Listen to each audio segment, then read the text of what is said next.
Dans cette vidéo, on va introduire la géométrie des nombres complexes.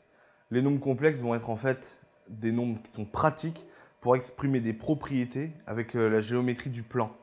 En réalité, si on écrit A plus BI, on a A et B, donc c'est un peu deux coordonnées. Bon, je vais préciser un peu tout ça.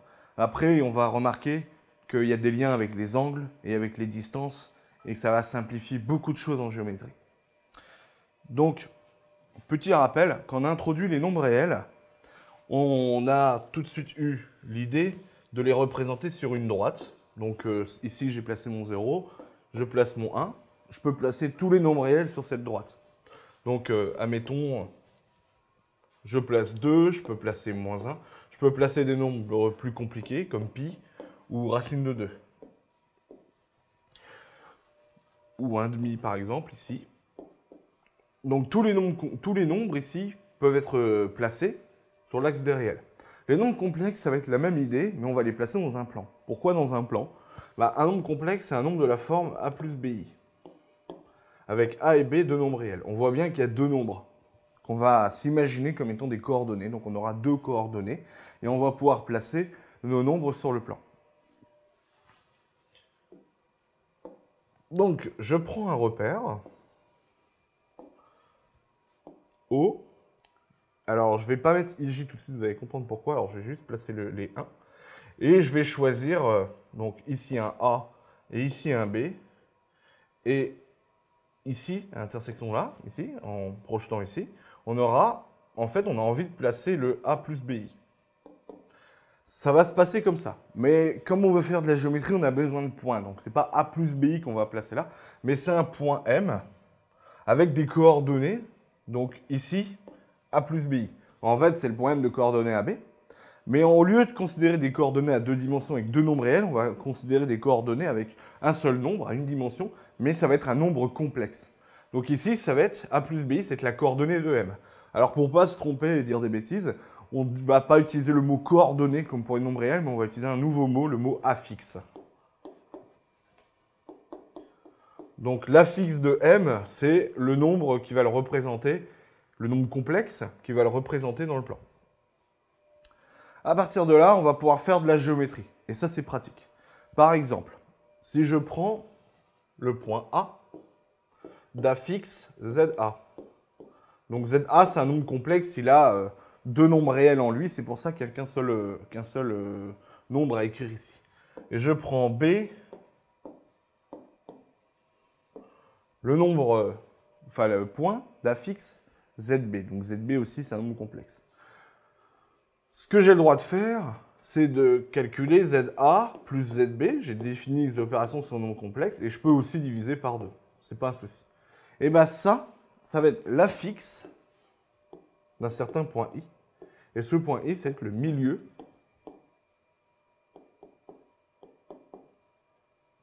de AB, donc du segment AB. On parle que de milieu de segment, hein. Donc, si vous connaissez les affixes de A et B, vous pouvez calculer l'affixe de I, du milieu, donc. Tout simplement en faisant ZA plus ZB en divisant par 2. En fait, ça vient du XA plus XB sur 2, YA plus YB sur 2. Mais là, on va faire vraiment les deux en même temps. En écrivant cette expression-là, on fait les deux en même temps. Alors, très bien, on a introduit le milieu. Mais on va aussi pouvoir parler de distance. On a des points et un plan. Alors, je prends le plan, qu'on va appeler plan complexe. Donc, on a notre origine. Et on va introduire évidemment nos deux vecteurs unitaires. Mais au lieu de les noter IJ, on les note souvent UV. Voilà, pour bien dire qu'on est avec des nombres complexes. Et je vais prendre un point M. Voilà. Et son affixe, je vais la noter Z. Donc j'ai un repère que je vais supposer évidemment orthonormé. On va travailler le plan complexe, c'est toujours orthonormé. Et je peux parler ici de la distance OM. Ici. La distance de O à M, que je vais écrire ici, va dépendre donc que de Z. Le O, il est fixé, et M, il est fixé que par Z. Donc cette distance-là dépend que de Z. Donc à Z, je peux associer la distance OM. construction, cette fonction, en fait, qui à z va transformer en la distance OM, je vais lui donner un petit nom. Donc, ça serait bien de lui trouver un petit nom qui dépend que de z, puisque ça dépend que de z. Et ça va être le module, on va appeler ça le module de z. Et on va le noter comme ceci. Alors, ceux qui connaissent les valeurs absolues, c'est la même idée. La valeur absolue, c'était la distance à l'origine dans la droite réelle. Ici, bah, on généralise, on écrit de la même manière, on met 2 barres pour dire qu'on parle de la distance à l'origine. On va appeler ça donc le module. Alors, première remarque, c'est une distance, donc déjà le module, c'est toujours un nombre réel, et mieux que ça, il est toujours positif. Donc, on a le module de z. Le module de z, il va se comporter quand même avec les autres opérations. Donc, on va avoir le module du conjugué qui va être égal au module de z. En fait, graphiquement, le conjugué, on peut le voir assez rapidement, ça va être le symétrique ici. Donc là, on a la même distance, parce qu'on a la même partie réelle, mais on a l'opposé dans la partie imaginaire. Donc ici, c'est m d'affixe z, et ici, c'est m' d'affixe z bar. Donc ça, vous devez le comprendre, que z associe z bar, graphiquement, ça veut dire qu'on fait le symétrique par rapport à l'axe ici. Pareil, pour moins z, on fera le symétrique par rapport à l'origine. Donc ici, on aurait moins z. Donc le module, évidemment, si je fais le symétrique, la distance ici et la distance ici, c'est la même. C'est pour ça que le module du conjugué, c'est égal au module du nombre complexe. Aussi, on va avoir des propriétés, alors cette fois liées à la multiplication, ce qu'on ne peut pas proprement écrire avec des distances, ce qu'on ne peut pas multiplier des points, c'est que le module de z fois z', c'est le module de z fois le module de z'. Avec la multiplication, ça se comporte bien. Le petit truc important de pas, où il ne faut pas dire une bêtise, c'est que le module de z plus z', c'est pas toujours égal au module de z plus le module de z'. En fait, c'est toujours plus petit. Ça s'interprète avec l'inégalité triangulaire. Si je fais un détour, le chemin est plus long pour rentrer. C'est ce que ça veut dire. Donc attention avec les additions. Les modules, ça ne se comporte pas bien avec les additions. Enfin, le module, en fait, on peut le calculer avec Pythagore. Si z, c'était a plus bi, ici j'aurais a, et ici j'aurais b. Le théorème de Pythagore, il nous dit que a au carré plus b au carré, ça nous donnera ça au carré. Autrement dit, le module de z au carré, c'est la a au carré plus b au carré. A, c'est la partie réelle de z, et b, c'est la partie imaginaire de z. On peut aussi écrire module de z égale racine de a au carré plus b au carré. J'ai pas peur de mettre ma racine parce que c'est un nombre positif réel en dessous. Donc, il ne faut pas avoir peur de mettre la racine ici. Ce module de z au carré, c'est le fameux nombre que vous faites apparaître quand vous calculez un quotient de deux nombres complexes. C'est bien le module qui apparaît en bas, en fait. Enfin, le module au carré, on n'a pas la racine carrée. Donc, maintenant, ce module-là, il va permettre de calculer des distances. Exemple. Si j'ai A d'affixe ZA, B d'affixe ZB, la distance, alors ça ne passe pas forcément par l'origine, la distance AB, ça va être égal au module de ZA moins ZB. Ou ZB moins ZA, vous obtiendrez le même résultat. N'ayez pas peur d'apprendre l'ordre ici. Donc ça va être le module de ZB moins ZA ou ZA moins ZB. Alors de préférence, essayez quand même de retenir le B d'abord.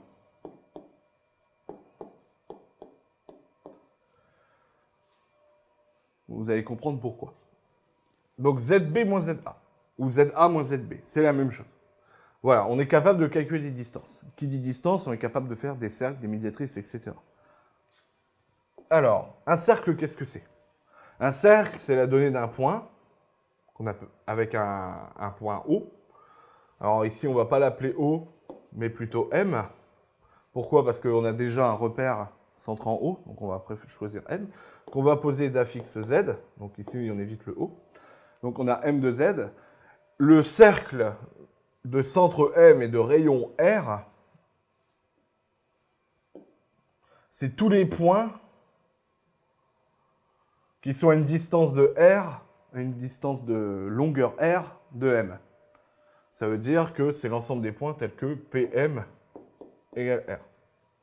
Bah, si je traduis ça, PM, on sait que c'est, donc si l'affixe de M, c'est ZM, et l'affixe de P, c'est Z, PM, ça va se traduire par Z moins ZM. Ça, c'est ce que j'ai dit précédemment, la distance AB, elle est égale au module de ZB moins ZA, ou ZA moins ZB.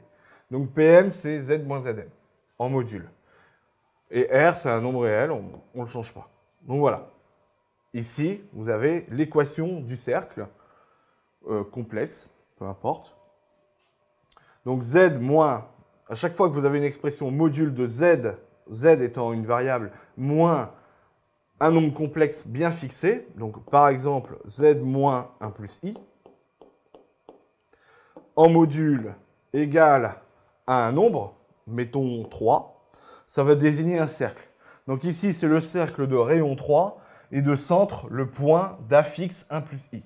Dans votre tête, si vous dites de centre 1 plus I, c'est pas très grave.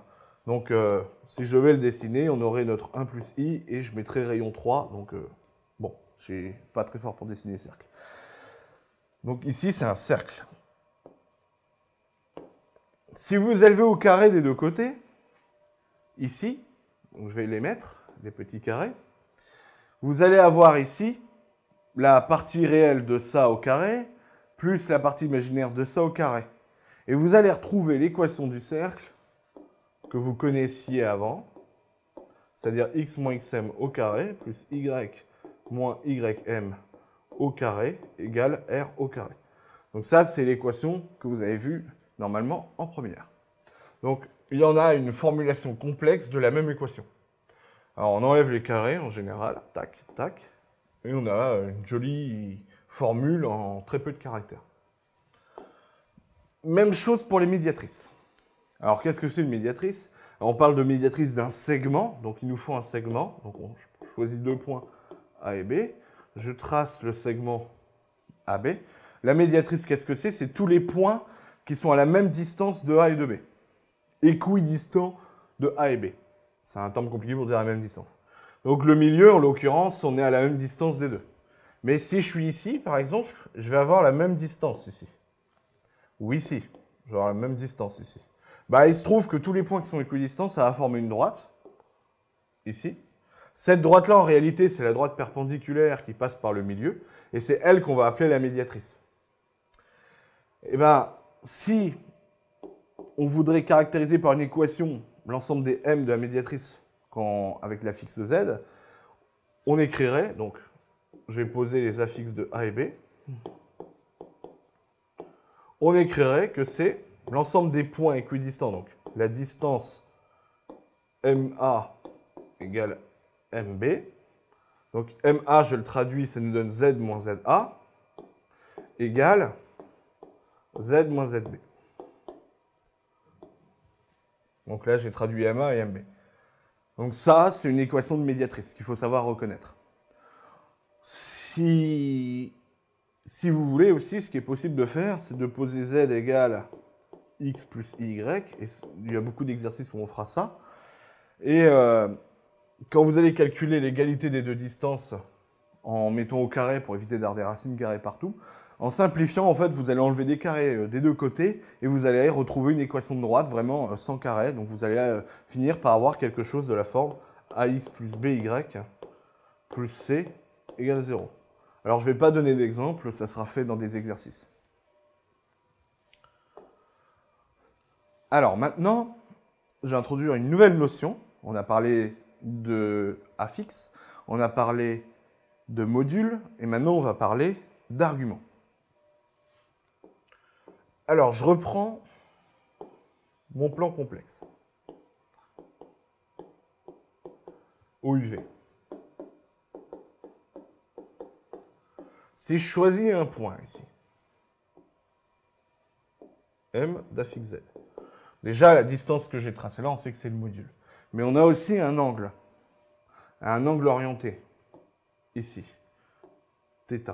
Hop, on aime bien les appeler θ. Donc θ, c'est un espèce de rond un peu allongé avec un trait dedans. L'angle θ, il va dépendre aussi que de z. O, il est fixé, enfin le plan est fixé. Donc vraiment, il dépend que de m, donc de z. Donc aussi, on va lui donner un petit nom qui dépend que de z. Et on va l'appeler argument. On va le noter arg de z. Mais c'est comme sinus et cosinus, ça choque personne si on enlève les parenthèses. Arg de z. Donc ça, c'est l'argument d'un nombre complexe. Alors attention, l'argument de 0 n'est pas défini. Donc l'argument d'un nombre complexe, c'est défini uniquement si z est non nul. On verra plus tard comment on retrouve des arguments avec les formes exponentielles et compagnie. Le module, il y a une formule. L'argument, il existe une formule, mais elle est très compliquée, donc on ne va pas la donner. Mais on a quand même des propriétés algébriques avec les arguments. Alors, un argument, déjà pour le conjuguer, l'argument de z bar, si vous avez suivi, c'est l'argument, c'est moins l'argument de z. Donc attention, il y a un moins. J'ai failli l'oublier. Alors, graphiquement, pourquoi? Parce que si z, il est là, mon z bar, il est là, c'est le symétrique. Donc vraiment, si là, j'ai mon angle θ, là, j'ai mon angle moins θ. Donc voilà, je suis allé de l'autre côté. Alors, l'argument, il y a plusieurs notations. Je vais quand même l'expliquer, parce que selon ce que vous allez avoir besoin, il faut que vous voyez toutes les notations. Il y en a qui l'écrivent avec des égales, ok? Mais il y en a qui vont l'écrire aussi avec 3 égales et un crochet 2pi derrière.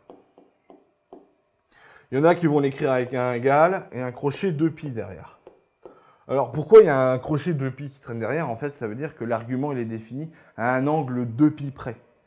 Ça veut dire que si je fais un tour complet ici, je vais revenir au même point. Donc, si θ, c'est un argument de z, θ plus 2pi, c'est aussi un argument de z. C'est pour ça que on met des fois le triple, le égal avec une barre de plus, enfin, c'est un triple trait là, avec 2pi derrière. C'est pour dire qu'en gros, c'est à 2pi près. Voilà, à 2pi près, on a le bon résultat. Parce que si on a θ et θ plus 2pi, ça représente le même argument d'un nombre, c'est un peu difficile de parler de l'argument de z. On va parler de un argument de z. Alors, comme vous le souhaitez, je conseille quand même de façon générale d'utiliser cette notation-là. Mais tout le monde ne l'a pas vu. Donc ici, on va avoir moins argument. Donc argument de z bar, c'est égal à moins argument de z, par exemple. Donc en gros, dès que vous avez des égalités à écrire avec des arguments, vous mettez un 2pi derrière. Alors que vous mettiez le triple bar ou la égalité, c'est pas personne ne vous en voudra si vous faites un oubli là-dessus. Alors on a vu l'argument de z bar, maintenant on va parler de l'argument du produit. Alors pareil, un argument d'une somme, voilà, c'est pas bien défini, c'est difficile à faire. Donc l'argument d'un produit, alors moi je retiens toujours comme ça, et en fait il y a une vraie raison, hein, c'est que l'argument ça se comporte comme un logarithme. Donc si vous savez qu'un logarithme, comment ça se comporte, vous savez comment l'argument se comporte. C'est-à-dire que l'argument d'un produit, c'est la somme des arguments.